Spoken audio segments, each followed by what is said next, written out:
দীর্ঘদিনের সতীর্থ তামিম ইকবালের অসুস্থতার খবর নাড়া দিয়েছে সাকিব আল হাসানকেও। তামিমের দ্রুত সুস্থতা কামনা করেছেন একসময়ের বিশ্বসেরা অলরাউন্ডার সাকিব আল হাসানও। প্রিয় সতীর্থ ও বন্ধু তামিম ইকবাল অসুস্থ, জন্মদিনের বিশেষ দিনেও তাই আনন্দে নেই সাকিব আল হাসান। চাইলেন দোয়া, আমার ভাই তামিম যেন সুস্থ হয়ে আবার মাঠে ফিরতে পারে।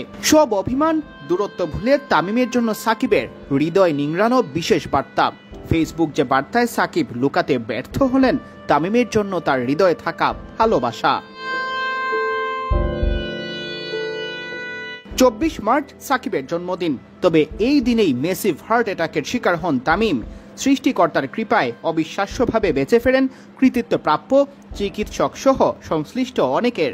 নিজের জন্মদিনে তামিমের এমন খবরে সাকিব ব্যথিত। তিনি লিখেছেন, আজ আমার জন্য বিশেষ দিন, কিন্তু মনটা পুরোপুরি আনন্দে নেই, কারণ আমার প্রিয় সতীর্থ ও বন্ধু তামিম ইকবাল অসুস্থ। মাঠে আমরা একসঙ্গে অনেক লড়াই করেছি, অনেক স্মৃতি রয়েছে, আর সবসময় চাইবো আমাদের এই পথ চলা আরো দীর্ঘ হোক। তামিমকে বাংলাদেশ ক্রিকেটের অন্যতম বড় শক্তি আখ্যা দিয়ে সাকিব জানান, তামিম, তুমি বাংলাদেশের ক্রিকেটের অন্যতম বড় শক্তি। তোমার দ্রুত সুস্থতা ও মাঠে ফিরে আসার জন্য দোয়া করছি। ইনশাআল্লাহ তুমি খুব তাড়াতাড়ি সুস্থ হয়ে আমাদের মাঝে ফিরে আসবে। এ সময় তামিমকে নিজের ভাই আখ্যা দিয়ে তার জন্য দোয়া চান সাকিব। তিনি লিখেন, তামিমের জন্য আপনার দোয়াই হবে আমার জন্মদিনের সেরা উপহার। দোয়া করবেন আমার ভাই তামিম যেন দ্রুত সুস্থ হয়ে আবার মাঠে ফিরতে পারে।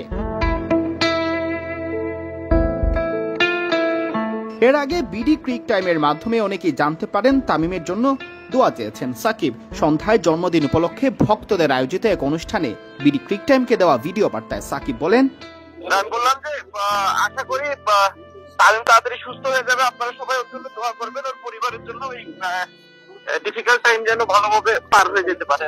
2018 এশিয়া কাপ ভাঙা আঙুল নিয়ে এক হাতে ব্যাট করে বাংলাদেশকে ফাইনালে তুলেছিলেন তামিম ইকবাল। তিনি যে সহজাত যোদ্ধা আবারও তা প্রমাণ করলেন। হৃদরোগে আক্রান্ত হয়ে জীবন মৃত্যুর সন্ধিক্ষণ থেকে আপাতত পরাজিত করলেন মৃত্যুকে। 22 মিনিট ধরে সিপিআর আর 3 বার ডিসি শক দেবার পর ফিরে আসে হৃদস্পন্দন।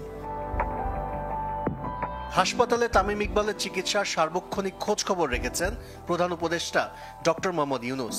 বাদ যাননি ক্রীড়া উপদেষ্টা আসিফ মাহমুদও। তামিমের জন্য এক হয়েছে পুরো ক্রিকেট বিশ্ব।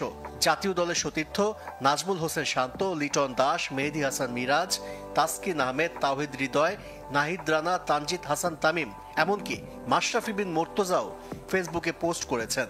সবাই তার সুস্থতা কামনা করেছেন। তবে অসহায় মাশরাফির পোস্টে আক্ষেপ ঝরেছে তামিমকে দেখতে যেতে না পারার।